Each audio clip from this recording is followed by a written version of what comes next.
नमस्कार दोस्तों जब भी हम अपने घर का कंस्ट्रक्शन करवाते हैं तो एक सवाल हर स्टेज पे हमारे मन में आता है कि जैसे कि मान लीजिए फाउंडेशन का काम चल रहा है तो फाउंडेशन का क्या साइज़ रखें, कौन सा सरिया लगाएं।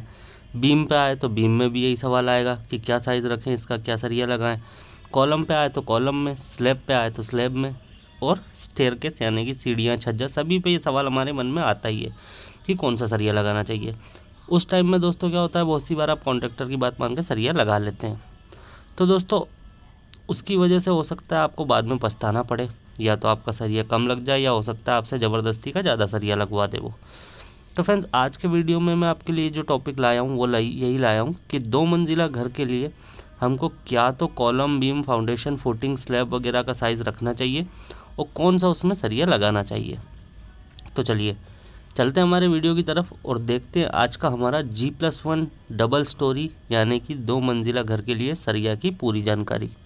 अब दोस्तों, वीडियो शुरू करने के पहले मैं आपको एक बात बता दूं कि ये वीडियो जो है ये एजुकेशनल पर्पज़ से है। आपको देखिए, साइज़ जो बता रहे हैं वो सेफ़ है, वैसे देखा जाए तो G+1 के लिए बिल्कुल सेफ़ है। लेकिन कभी कभी क्या होता है दोस्तों, ये कंस्ट्रक्शन का काम ऐसा होता है कि इसमें हर जगह जो है सिचुएशन एक जैसी नहीं होती। तो मेरा आपको रिकमेंडेशन यही रहेगा कि आपको कभी भी यूट्यूब या गूगल से साइज उठा के या सरिया या कुछ भी इस तरह से उठा के अपने घर में आपको नहीं लगा देना है कि मैं भी G+1 का घर बना रहा हूँ, गूगल पे देखा है या यूट्यूब पे देखा है, लोग बता रहे हैं कि इतने का डाल दो, हो गया काम आपका। ठीक है, आपको कंस्ट्रक्शन जो करवाना है वो किसी सिविल इंजीनियर या आर्किटेक्ट से अपना घर डिज़ाइन करके ही करवाना है, क्योंकि वो आपके घर की लोड के हिसाब से, आपके यहाँ अगर सिस्मिक जोन है, भूकंप आता है, उसके हिसाब से ये सारी चीज़ें देखते हुए वो आपको स्ट्रक्चर प्रोवाइड करेंगे, ना कि सिर्फ ये कि हाँ G+1 का घर बन रहा है, इतने साइज़ का लगा दो तो लगा दिया। तो ठीक है, तो आप एजुकेशनल पर्पज़ से इस वीडियो को देख सकते हैं। बाकी मैं आपको रिकमेंड यही करूँगा कि आप सिर्फ किसी सिविल इंजीनियर या आर्किटेक्ट से अपना डिज़ाइन ज़रूर करवाएँ। तो देखिए दोस्तों, बात करें G+2 के 2 स्टोरी हाउस की, तो हम जो फुटिंग साइज़ लेते हैं वो नॉर्मली हम लेते हैं इसमें 4 फीट बाय 4 फीट या 5 फीट बाय 5 फीट का। इसको आप ऐसे ले सकते हैं कि अगर आपकी सॉइल अच्छी है, ठीक है, हार्ड सॉइल है आपकी, तो आप 4 से 5 फीट हाइट ले सकते हैं, 4 से 5 फीट साइज़ ले सकते हैं, यानी कि 4 बाय 4 या 4 बाय 5 या 5 बाय 5। ठीक है, अगर आपकी ब्लैक कॉटन सॉइल है तो 6 से 8 फीट आप जो है साइज़ ले सकते हैं। इसके अलावा जो डेप्थ होती है दोस्तों, डेप्थ आपकी सॉइल की कंडीशन पर डिपेंड करती है। फिर भी मिनिमम आपकी अगर हार्ड सॉइल है तो आपको कम से कम 4 फीट अपने फाउंडेशन की डेप्थ लेना चाहिए। और ब्लैक कॉटन सॉइल के लिए तो मैं डेप्थ बताऊंगा ही नहीं यहाँ पे, क्योंकि उसके लिए आपको एक्सकेवेशन तब तक देखना होगा जब तक कि आपकी सॉइल चेंज नहीं हो जाती अच्छी सॉइल पे, क्योंकि हमको फाउंडेशन रखना है। ठीक है, बहुत सी जगह आपको ब्लैक कॉटन सॉइल पे बता रखा होगा इस तरह से कि 6 से 8 फीट पर आप डाल दीजिए, लेकिन दोस्तों वो बिल्कुल गलत बात है। आपको इस तरह से नहीं लेना चाहिए। आपको जहाँ तक हार्ड स्ट्रेट आपको नहीं मिलता है वहाँ तक आपको खुदाई करना चाहिए। साथ ही साथ फिर जो आपकी जो फुटिंग की जो लंबाई चौड़ाई रहेगी वो भी फिर उसी के हिसाब से आएगी कि कितनी गहराई पर जाके आपको हार्ड स्ट्रेटा मिला। तो वो दोस्तों कोई भी सिविल इंजीनियर ही आपको प्रोवाइड कर सकता है, जो स्ट्रक्चरल इंजीनियर होते हैं। दूसरा फिर आता है दोस्तों फुटिंग का रिइंफोर्समेंट। तो हाँ, ये आप यहाँ से देख सकते हैं और ये 100% सेफ़ है। G+1 के हाउस के लिए आप ये लगा लीजिए, मैं रिकमेंड करता हूँ आपको कि इसमें आपको दोनों तरफ, ठीक है, बोथ वे का मतलब क्या होता है, ऐसे भी और इस तरह से भी, दोनों तरफ आपका 10 mm का सरिया आएगा उसमें। और जो स्पेसिंग का मतलब एक सरिये से दूसरे सरिये के बीच की जो डिस्टेंस है उसको बोलते हैं स्पेसिंग। तो वो रहेगी हमारी 150 mm, यानी कि 6 इंच की दूरी पे सरिया आएगा। ठीक है, तो आप ये बिल्कुल आँख बंद करके लगा सकते हैं कि 10 mm का सरिया G+1 में फुटिंग के लिए। फिर बारी आती है दोस्तों नेक्स्ट कॉलम के साइज़ की। तो देखिए 9 बाय 12 का कॉलम हम लेते हैं, mm में बताऊं तो 230 mm बाय 300 mm। ठीक है, अब 9 बाय 12 का कॉलम 10 मतलब डबल स्टोरी घर के लिए, G+1 के घर के लिए ले सकते हैं, सेफ़ है। लेकिन इसमें भी कुछ सिचुएशंस ऐसी बन जाती है, मान लीजिए आपके 10 बाय 10 या 12 बाय 12 के रूम अगर बन रहे हैं, मान लीजिए, ठीक है, नॉर्मली हम इतना ही रखते हैं, 12 बाय 14 भी है तो कोई दिक्कत नहीं है। ठीक है, इस टाइप के अगर आपका स्पान आ रहा है, जो बॉक्स बनेंगे हमारे ऊपर, जो स्लैब बनती है, अगर उस स्लैब का, छत का या रूम का स्पान 12 बाय 12, 12 बाय 14 अगर नॉर्मली इस साइज़ का है, तो आप इसके चारों कोनों पे 9x12 का कॉलम आराम से रख सकते हैं, कोई दिक्कत नहीं है। लेकिन अगर आपका स्पान बड़ा आता है, जैसे मान लीजिए आपका हॉल है, साइज़ हो गया उसका 17x12, ठीक है, तो आपको फिर यहाँ पे कॉलम भी देखना पड़ता है ना, इसका साइज़ भी आपको उस हिसाब से मैनेज करना पड़ता है। दूसरा जो सरिया इसमें लगेगा वो भी हमको उस हिसाब से मैनेज करना पड़ता है। तो उस केस में मैं आपको रिकमेंड नहीं करूँगा कि इतने बड़े स्पान में आप अपनी इच्छा से कॉलम वगैरह रखें। तो अब ज़रूरी नहीं है कि सबके घर में 10x10 या 12x12 के कमरे आएंगे, तो उसी के लिए फ्रेंड्स आपको सिविल इंजीनियर या आर्किटेक्ट हायर करना होता है। अब एक बात और आती है कि बेसिक नॉलेज के तौर पे मैं आपको बता दूं कि कॉलम से कॉलम के बीच की दूरी हमारी कितनी होना चाहिए, तो 4 से 5 मीटर, या आप इसको ऐसे ले सकते हैं कि 15 फीट मैक्सिमम, ठीक है।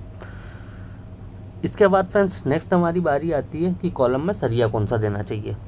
तो वही बात है जो पिछली मैंने आपको बोली कि नॉर्मल कमरे का अगर साइज़ है तो आप 6 सरिये 12 mm के दे सकते हैं, लेकिन इसमें भी कुछ चीज़ें आती है कि उस जगह पे लोड कितना हो रहा है। ये सारी चीज़ें देखने के बाद में ही आपका कॉलम का साइज़ और सरिया डिसाइड होता है।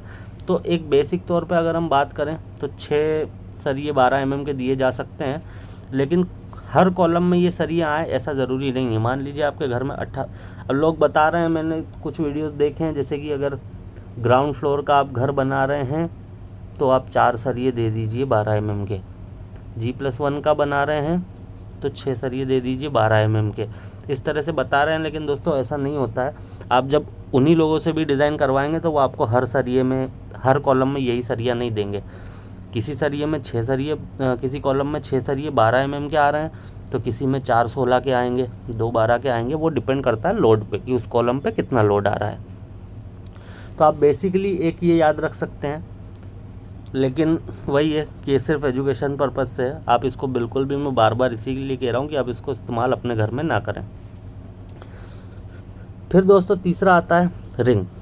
रिंग सभी जगह एक जैसी होती है, तो आप ये चीज़ ले सकते हैं। 8 mm के सरिये की रिंग बनती है हमारी, और 6 इंच की स्पेसिंग रखते हैं, यानी कि 150 mm की रिंग का जो डाया हो गया हमारा 8 mm का बार हो गया, ठीक है। इस तरह से हम इसमें हुक देते हैं रिंग में। ये हुक नज़र आ रहे हैं आपको यहाँ पे, इस तरह से हुक देते हैं, और हुक की जो लंबाई होती है वो होती है हमारी 10D।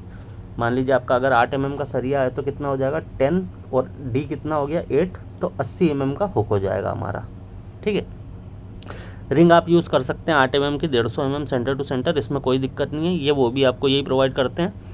8 से कम की रिंग होती भी नहीं है, कुछ लोग 6 mm की कर लेते हैं, लेकिन वो नहीं यूज़ करना चाहिए। और रेसिडेंशियल में आपको 8 से ऊपर के डाया की रिंग की ज़रूरत पड़ेगी भी नहीं, तो 8 mm की रिंग आप यूज़ कर सकते हैं, कोई प्रॉब्लम नहीं है। फिर नेक्स्ट आती है दोस्तों बारी प्लिंथ बीम की। हम ग्राउंड लेवल से ऊपर आए तो जो फ्लोर लेवल के नीचे हम प्लिंथ लेवल पे एक बीम डालते हैं, वो होता है हमारा प्लिंथ बीम। उसकी बात करें दोस्तों तो साइज़ ग्राउंड फ्लोर का अगर G+1 का अगर आपका घर है तो 9x12 का साइज़ प्लिंथ बीम का वैसे सफिशिएंट हो जाता है, ठीक है। इस साइज़ में आप ले सकते हैं, लेकिन वही है आपका बीम का जो स्पान है वो ज़्यादा लंबा नहीं होना चाहिए। 12-15 फीट से अगर आपका स्पान लंबा होगा तो फिर साइज़ और सरिये में थोड़ा सा चेंज आएगा। फिर 9x12 की मैंने आपको साइज़ बता दिया बीम का। अब एक बार सरिये की बात कर लेते हैं। तो दोस्तों सरिये की बात करें तो देखिए 9x12 में आपका 4 सरिये टोटल आ सकते हैं आपके 12 mm के, है ना, जिसमें 2 सरिये आपके 12 mm के टॉप पे आ जाएंगे, 2 सरिये 12 mm के बॉटम पे आ जाएंगे। इसमें दोस्तों एक एक्स्ट्रा सरिया भी आएगा जो कि L/3 पे रहेगा। जैसे मान लीजिए यहाँ से लेके अगर यहाँ तक आपका बीम है, ये बीम है अगर आपका, तो आपका जो एक्स्ट्रा सरिया रहेगा वो लगेगा किस तरह से, तो वो जो L/3 पे है वो इतने तक आ जाएगा, ठीक है, और एक नीचे आ जाएगा इतने तक। बाकी जो मेन है वो तो पूरा रहता ही है, L/3 में इस तरह से आ जाएगा। तो एक्स्ट्रा फेंस आपका एक टॉप में आएगा, एक बॉटम में आ जाएगा। तो ये तो बात हुई फ्रेंड्स सरिये की। अब सरिये का भी ऐसा है, 2/12 के टॉप, 2/12 के बॉटम, ये तो मैंने आपको बताया, और एक एक्स्ट्रा। अब इसमें भी यही है कि अगर आपका स्पान 12-15 फीट से ऊपर जा रहा है तो दोस्तों सरिया भी चेंज होता है। फिर आपको हो सकता है 3/12 के डालना पड़े टॉप और बॉटम में। तो ये सारी चीज़ें कैलकुलेशन के हिसाब से फिर सिविल इंजीनियर या आर्किटेक्ट आपको प्रोवाइड करेगा।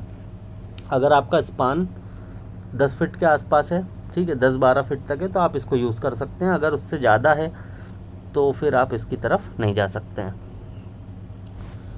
फिर आता है दोस्तों इसमें भी स्टायरप्स की बारी, यानी कि बीम में जो रिंग होती है बनाने के लिए, ये वही सेम है दोस्तों, 8 mm की होती है, 150 mm यानी कि 6 इंच की स्पेसिंग पे हम लगाते हैं।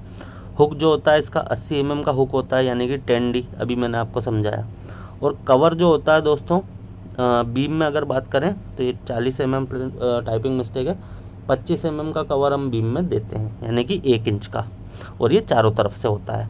अब कवर कैसे होता है ये भी मैं आपको समझा देता हूँ, बहुत इंपॉर्टेंट चीज़ है, क्योंकि ये भी देखिए ये जो बाहर वाली लाइन आपको दिख रही है ये है हमारा कंक्रीट के साथ में पूरा बीम, और जो अंदर वाली ये थोड़ी गोल गोल सी जो लाइन दिख रही है ये है हमारा सरिया।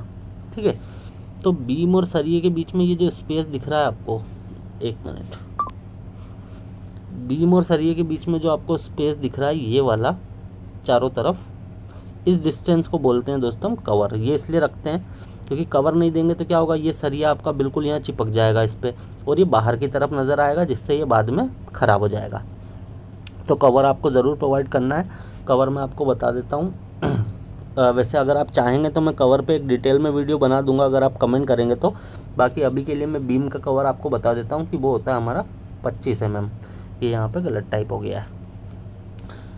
फिर दोस्तों आगे बढ़े हम, तो अब आती बारी फ्लोर बीम की। फ्लोर बीम का मतलब हो गया हमारा जो छत के साथ में हम बीम डालते हैं। तो साइज़ इसका भी फ्रेंड सेम बात है, 8, 10 या 12 फीट का स्पान है आपका तो 9x12 का बीम सफिशिएंट हो जाएगा। और उससे बड़ा अगर स्पान जाता है तो फिर आपको उस हिसाब से सरिया एडजस्ट करना होता है। ये जो चीज़ है ये आप यूज़ कर सकते हैं। वैसे तो इसमें भी एक बात है, मैं आपको अभी समझाता हूँ कि इसमें मेन बार जो होता है हमारा वो 10 mm का यूज़ करते हैं हम छत में, और स्पेसिंग होती है 6 inch centre to centre. Distribution bar जो होता है हमारा, जो लंबा वाला जो बार होता है, ठीक है, देखिए जो शॉर्ट स्पान है हमारा ये छोटा वाला, ये छोटी लंबाई है, ये बड़ी लंबाई है इसकी। तो जो छोटी वाली लंबाई होगी वो हमेशा आप याद रखिएगा, वो होगी मेन बार। जो बड़ी वाली होगी वो कौन सी होगी, हमारी डिस्ट्रीब्यूशन बार। सबसे आसान तरीका यही है याद रखने का। तो मेन बार में डालेंगे हम 10 mm का, स्पेसिंग रहेगी 6 इंच। डिस्ट्रीब्यूशन में डालेंगे हम 8 mm का, स्पेसिंग रहेगी 6 इंच। अब अगर आपका स्लैब का साइज़ ज़्यादा बड़ा हो रहा है, ठीक है, और अगर 2 वे स्लैब जहाँ भी आ रही है, मैं आपको यही रिकमेंड करूँगा कि 2 वे स्लैब जहाँ भी आ रही है, 1 वे 2 वे स्लैब क्या होता है आपको अगर जानना है तो आप कमेंट करके पूछिएगा, मैं उस पर एक अलग से वीडियो बनाऊँगा। फ़िलहाल के लिए 2 वे स्लैब अगर आ रही है तो वहाँ पे आप मेन और डिस्ट्रीब्यूशन दोनों को क्या करेंगे, 10 mm का कर देंगे, और स्पेसिंग आपकी same 6 inch centre to centre रह जाएगी। तो दोस्तों ये था हमारा आज का वीडियो लेक्चर, जिसमें हमने देखा कि G+1 के घर के लिए, यानी कि 2 मंजिला घर के लिए कितना सरिया यूज़ किया जाता है और क्या क्या सावधानियां रखनी चाहिए, किस तरह से हमको सरिया यूज़ करना चाहिए। अब दोस्तों जैसा कि मैंने आपको बताया, आपको कभी भी इधर उधर से देख के अपने घर में सरिया वगैरह या साइज़ वगैरह नहीं लगाना चाहिए, क्योंकि अगर उसमें आपसे कोई मिस्टेक हो जाती है तो आपकी जितना भी पैसा आपने घर में लगाया है वो वेस्ट हो जाएगा। तो आप दोस्तों हमेशा एक सिविल इंजीनियर या आर्किटेक्ट हायर करें, जो भी उनके चार्जेस होते हैं, ठीक है, उसको पे करके उनसे ड्राइंग बनवाएं, और उसके बाद ही आप अपने घर का यूज़ करें। क्योंकि देखिए घर का कंस्ट्रक्शन करवाएं, क्योंकि देखिए क्या होता है, सबसे पहले तो सिविल इंजीनियर या आर्किटेक्ट है वो आपके पूरे घर का जो स्पेस है उसको यूटिलाइज़ करेगा, ठीक है, कोई भी जगह आपकी वेस्ट नहीं जाने देगा। दूसरा, आपके घर के लिए कितनी मजबूती ज़रूरी है, किस टाइप का आपके घर के लिए स्ट्रक्चर होना चाहिए, ये सारी चीज़ें वो आपको रेडी करके देंगे, वो भी प्रोफेशनल तौर पे। आप कॉन्ट्रैक्टर वगैरह के भरोसे पे या गूगल यूट्यूब के भरोसे पे रहेंगे तो वो उतना अच्छे से नहीं हो पाता है। दोस्तों आप लोग चाहें तो हमसे भी कांटेक्ट कर सकते हैं, क्योंकि हमारी कंपनी भी पूरे इंडिया में प्लानिंग और डिज़ाइनिंग की जो सर्विसेज है वो प्रोवाइड करती है। हमारे यहाँ भी आपको 2D प्लान, 3D एलिवेशन और स्ट्रक्चरल ड्राइंग्स पूरे इंडिया में कहीं भी आप घर बैठे बैठे अपने घर का ड्राइंग बनवा सकते हैं।